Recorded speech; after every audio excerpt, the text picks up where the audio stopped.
शुक्लाम्बरधरं विष्णुं शशिवर्णं चतुर्भुजं प्रसन्नवदनं ध्यायेत् सर्वविघ्नोपशान्तये। अगजाननपद्मार्कं गजाननम् अहर्निशम् अनेकदं तं भक्तानां एकदन्तं उपास्महे। चिद्घन्नाय प्रसन्नाय सृजाकाशविहारिणे अद्वैतामृतवर्षाय शङ्कराय नमो नमः।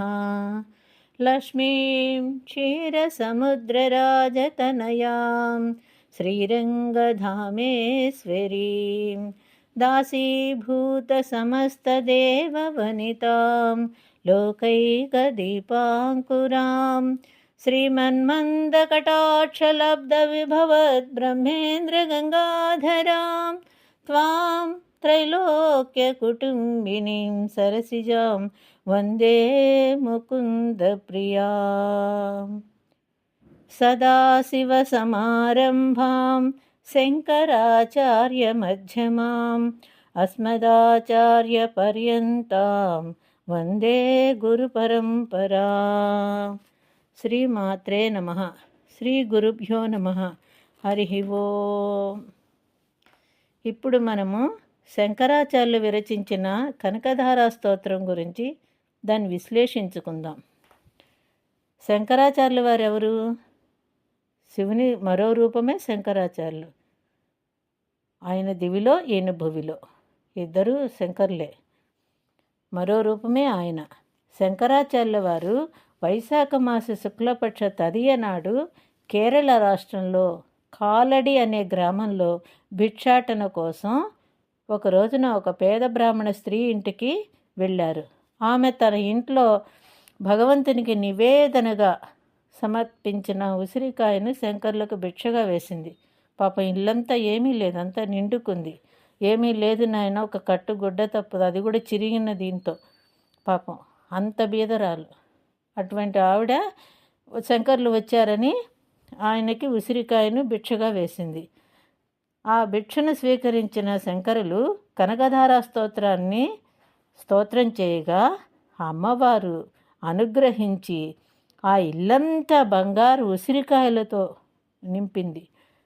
అసలు ఎంత ఐశ్వర్యం చూడండి. ఒక్క ఉసిరికాయకే మనం ఎంత ఆనందపడిపోతాం. అలాంటిది ఆ ఇల్లంతా సుసంపన్నంగా కళకళలాడేటట్టు అష్టైశ్వర్యాలతో నింపారు కదా శంకర్లు. ఇంకా ఆవిడ ఎంతో సంతోషించింది. ఆ శంకరాచార్యుల వారి కనకధారా స్తోత్రాన్ని స్తుతించిన రోజు వైశాఖ మాస శుక్లపక్ష తదియ. ఏ మానవునికైతే జీవితంలో ధన సమస్యలు ఎదుర్కొంటున్నారో, ధనపరమైనటువంటి అన్ని విషయాలలో బాధపడుతూ ఉంటారో, వాళ్ళంతా లక్ష్మీ కటాక్షాలను పొందాలని చూస్తూ ఉంటారు. లక్ష్మి ఎవరు కాదంటారు చెప్పండి? అందరికీ కావాలి కదా ధనం. లేచిన మొదలు పడుకునేదాకా రూపాయి లేకుండా చేతిలో మనం బతకలేం కదా. ఆ లక్ష్మీ అనుగ్రహం ఎప్పుడూ ఉండాలి. లక్ష్మీ సరస్వతుల కరుణా కటాక్షాలతోనే మనం జీవిస్తాము కూడా. అటువంటి వారికి కనకధారా స్తోత్రం ఒక వరం. మనలో లక్ష్మీదేవి కటాక్షాన్ని ఎవరైనా, మాకు లక్ష్మి వద్దని ఎవరైనా అంటారు చెప్పండి? ఎంత కుబేరుడైనా ఇంకా కావాలనుకుంటాడు. లక్షాధికారి కోటీశ్వరుడు కావాలనుకుంటాడు. కోటీశ్వరుడు ఇంకా మిలియనర్, ఇంకా కోట్లు ఎన్ని ఉన్నా వాడికి చాలదు. అంత కోరిక ఉంటుంది. లక్ష్మిని ఎవ్వరూ కాదనరు. ఈ కనకధారా స్తోత్రాన్ని ప్రతిరోజు పారాయణం చేయడం చాలా మంచిది. వాళ్ళ ఇల్లు ఎప్పుడు సుసంపన్నంగా కలకల్లాడుతూ ఉంటుంది. ముఖ్యంగా శుక్రవారం నాడు, అక్షయ తృతీయ వంటి పర్వదినాలలో పారాయణ చేస్తే ఇంకా విశేషం, చాలా ఫలితం కనిపిస్తుంది. ఈ స్తోత్రాన్ని పారాయణం చేయడం ద్వారా లక్ష్మీదేవి కటాక్షం చాలా శీఘ్రంగా లభించి దారిద్ర్య బాధల నుండి, అప్పుల బాధల నుండి, రుణ బాధల నుండి విముక్తి కలుగుతుంది. మహాలక్ష్మి అనుగ్రహం ద్వారా మన దైనందిన జీవితంలో భోగభాగ్యాలు కలిగి శాశ్వతమైన విష్ణులోకాన్ని మనం పొందుతాము. ఈ కనకధారా స్తోత్రం అంత విశేషమైనది. ఇంకా ఈ స్తోత్రాన్ని పఠిస్తున్నాం, విందామా?